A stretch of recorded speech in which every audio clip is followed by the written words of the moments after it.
మా అన్నయ్య మాస్ మహారాజ్ రవితేజ గారి ఫ్యాన్స్ అందరికీ నమస్కారం. అండ్ ముందుగా ఇక్కడికి విచ్చేసిన అంటే బాబీ గారికి థ్యాంక్స్ చెప్పుకోవాలి.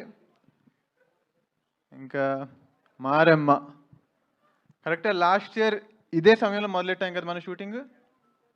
ఇప్పుడు టీజర్ ద్వారా మీ అందరి ముందు ఉండటం చాలా హ్యాపీగా అనిపిస్తుంది. అసలు ఒక ఈ మొహాన్ని ఈ మొహంలో ఉంచుకుంటారా అని అనుకుంటారా? నాగరాజు గారు థ్యాంక్ యూ సో మచ్. అంటే నేనే ఇప్పుడు ఊహించుకోలేదు, అలాంటిది మీరు ఊహించుకున్నారు నన్ను. అలాగా లక్కీగా ఫీల్ అవుతున్నాను. ఈ స్క్రిప్ట్ నాకు చాలా ఎర్లీ స్టేజెస్లోనే వచ్చినందుకు, మీ విజన్ని సపోర్ట్ చేసినందుకు కుశాల్ గారికి, మయూర్ గారికి థ్యాంక్ యూ సో మచ్ అండి. అలాగే మీ విజన్ని బాగా విజువల్గా చూపించినందుకు ప్రశాంత్ గారికి, ఈయన విజువల్స్ చాలా బాగా వచ్చినాయి.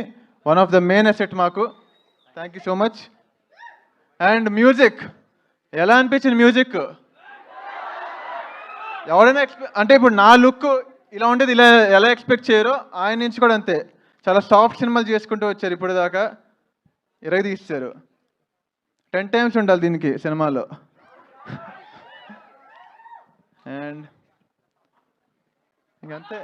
ఇంకంతే ముందు ముందు ఈవెంట్లో ఇంకా బోల్డ్ మాడేసుకుందాం.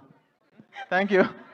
అసలు ఒకసారి జస్ట్ వింటుంటే మాకు రవితేజ గారి మాట్లాడే విధానమే అలా గుర్తు చేస్తున్నారు. ఐ థింక్ చాలా చాలా చాలా నేర్చుకుని ఉంటారు. ఎందుకంటే స్క్రీన్ మీద చూసే మేము ఆయన నుంచి ఇంత ఇన్స్పైర్ అయ్యామంటే, రోజు దగ్గరగా చూస్తూ మీరు ఎంత ఇన్స్పైర్ అయ్యి ఉంటారు, ఎంత నేర్చుకుని ఉంటారు కదా. రవితేజ గారి నుంచి నేర్చుకున్న ఏ ఎలిమెంట్ని మీరు మారెమ్మలో యూజ్ చేశారు? ఐ మీన్ మారెమ్మలో అంటే నేర్చుకున్న ఏ ఎలిమెంట్ని మీరు మారెమ్మలో యూజ్ చేశారు? ఐ మీన్ మారెమ్మలో అంటే బేసిక్గా లైఫ్లోనే ఏది సీరియస్గా తీసుకోకపోవడం. లైఫ్లో ఏది సీరియస్గా తీసుకోకపోవడం. ఓకే, సో అది వర్క్ కైనా లైఫ్ కైనా వర్తిస్తుంది ఏదైనా. సూపర్. అయితే మా వాళ్ళందరూ ఇందాక నుంచి మొత్తుకుంటున్నారు, డైలాగ్ చెప్పించు. డైలాగ్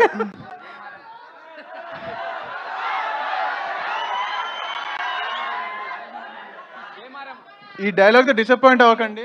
జై మారమ్మ.